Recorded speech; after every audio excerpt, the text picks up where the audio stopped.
So, sabi ko, yung sentiments ko is not nanghinayang na we're going to have a new superstar. Nanghinayang ako and na-depress ako as a parent. Masakit mawala ng anak. Yung So, yun ikaw lang. maglilibot Wala na akong ibang inisip kundi yung namatayan ng anak. Yan yung pinakamasakit na part. And if you're going to look at the accident, It could have been avoided. It can be avoided. Negligence, andun lahat. Who's to blame? Andun lahat. Diba? Kaya lang, andyan yung head coach, yung manager, yung school, they are all to blame. They are all accountable. Pero yung players, sinisisi nila. Sa akin, they are all victims here. Kasi ginawa yan to make them tough. And katulad ng ibang interview, ng ibang players na parang how many years na nilang ginagawa. Meron ng muntik malunod dyan. Dapat hindi na inuli. Ang problema nga kasi, siguro, very complacent na it's something didn't went wrong before. So, until now, meron nangyari. And pinaka-importante, Safety. bakit sa Aurora mo ginawa? Surfing, ano yun eh. Alam mong hindi equal. Hindi not like Boracay and Palawan yun. Na ang, pag naglakad ka, pag ganun yan, pababa.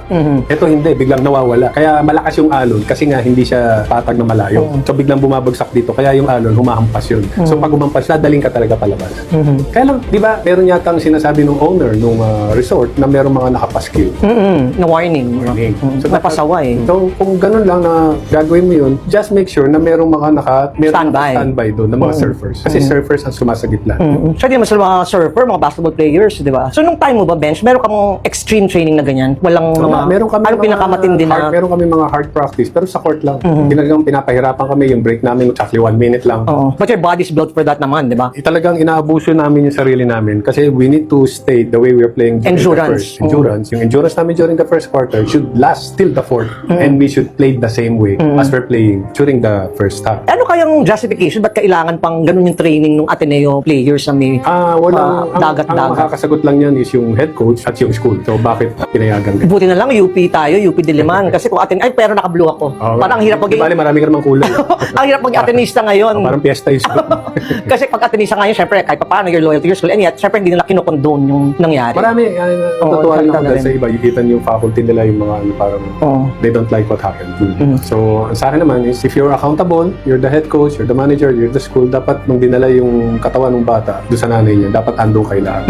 Hindi mo lang sumilip sa To burol. explain everything, to be accountable for anything, and to stay there till dalhin yung bata dun sa Davao. Kasi walang nangyari. Ang nangyari is Apology lang. Oo. Hindi ko talaga kahit ako, hindi ko tatanggapin yun. So I'm sorry nagsasalita lang ako as a parent and as an athlete. So naawa ako dun sa mga players dahil nasisisi lahat sila. Pero sila, they're all victims here. Sila lahat. Iba nga, andaw, nag-swim pa to rescue eh. Siyempre, you need to save yourself muna. Kahit marunong kang lumangoy, Pero yung coach hindi lumusong, hindi yun ang hindi ko alam. Dapat siya ang... Wala akong alam na meron bang footage. Sinasabi nila meron drone. Ipapakita ba yung drone sa nangyari? Or marami. So, Maraming loose ends. loose ends and ngayon nakialam na yung NBI yata.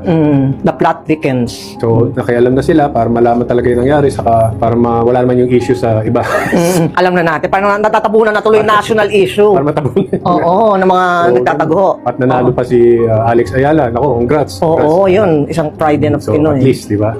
Kasi nung nangyari yung incident doon sa Aurora, kakapanalo ni Alex Ayala. Medyo Kasi may pangbalanse. Oo. natabunan. So, ngayon nanalo ulit siya. Natalo niya yung number 2. We're proud to be a Filipino. Friend, do you see yourself in Rene Abaterbonia? Kasi pareho kayong humble beginnings na parang started from scratch. Siya talagang, di ba, nakipagsapalaran dito sa Manila for a better future. Ganun talaga. So, yan yung mga sumisikat at yan yung mga nagiging Superstars. achiever. Because galing sa hirap. Galing sa hirap yung mga yan. Ito yung merong pupuntahan na kahit anong ipagawa mo, hindi yan. Naalala ko tuloy si kumparing Atoy nung nag-bonding nga tayo. Sabi niya, hindi ko napapanggitin ko sino yung player. Wala namang gwapo lang yung player niya, pero hindi yan nakikipagbasagan ng mukha kasi mayaman yung player. Parang kumbaga, parang pastime lang yung basketball. Yes, yun yung ano rin kasi. Kapag yung bata talagang well-driven, kasi meron siyang gusto, Goal. meron siyang goal. Not only for him to, ang goal niya, for him to make it in college, national team, parang ako yun, parang kami, and the pros. Kaya niya gagawin yun para makatulong. Sa province ka rin ba galing, friend? Dito lang ako sa Manila. Oo. Na-discover lang ako sa Liga. Tapos grabe, ano na ngayon? PBA icon. Si Coach Baldwin nag-resign na, di ba? Pati yung manager. Hypothetical, kung iaalok sa'yo maging coach ng Ateneo, will you accept? Actually, kahit saan, parang hindi pa ako ready maging coach. Mahirap. Mahirap. Siguro I can be an assistant coach. Pero na-meet mo na si Coach Baldwin? Oo, naging player. What do you si think of him? Kobe Dad. Okay naman siya. Oo. Wala kaming problema. Pero mukha mong sadista, kaya... Hindi naman. Ano lang siya, nung nag-time na si Kobe, naglaro sa kanya. Your son, Kobe, of course. Yeah, yung anak ko, naglaro. Kaya ito nga, nag-aaway sila, nagsisigawan. Which is normal. Kasi as a foreign coach, yan ang gusto ng mga coaches. Yung passion ng player, yung passion ng magsasabay kayo. Ibig sabihin, you have only one So reason. parang terror siya. Hindi naman. Parang That's his way of discipline. Oo. So Pang-discipline. nag-aaway sila. So, Si Kobe tsaka si Baldwin. sigawan daw sila. Tapos after, wala. Tapos laro paulit-ulit. Kumbaga parang healthy yun. Sa akin, healthy yun. Kasi kahit yung mga players nag-aaway, sa akin, healthy yun. Kasi parang The heat of the moment, yung heat sa ng moment, intensity. and you have one goal, nagkakaintindihan kayo to win. So sa akin, okay yun. So mahirap naman yung, sige, okay, pagbigyan na kita. So sabihin na ang pakialam. Ito hindi, mali yan eh. Ganito dapat. So dapat, meron kang say pa rin. Gusto mong manalo. Si Kobe, anong reaction niya dito sa nangyari sa dalawang players? Hindi na kami nag-usap regarding that. Matagal na kayo hindi Hindi, nakikita ni... nag-usap, ang di namin masyadong pinag-usapan. Pero sabi lang niya, awa siya sa mga players. Kasi nga victims din sila. Future mga Gila star sana yun. Ano namang message mo sa mga yun nga, yung mga gustong, parang ikaw nung araw and si Rene na parang gustong to try their luck here in Manila, yung mga magagaling mag-basketball and make it to the PBA someday. Yung sa akin is commitment talaga. Like what Rene did. It's a Commitment. glamour, di ba? Na iniwan niya yung pamilya niya. Mahirap yun. At his age, to live alone. Tapos not familiar with the place. Sanay ka doon sa probinsya. So, karamihan na nakikita ko naging successful. Even players in the NCAA. Kasi nag-commentate ako nung nag-interview ako ng mga players. Nakikita ko yung gano'n sila katsaga, gano'n kasipag, magsisiksikan sila sa dorm.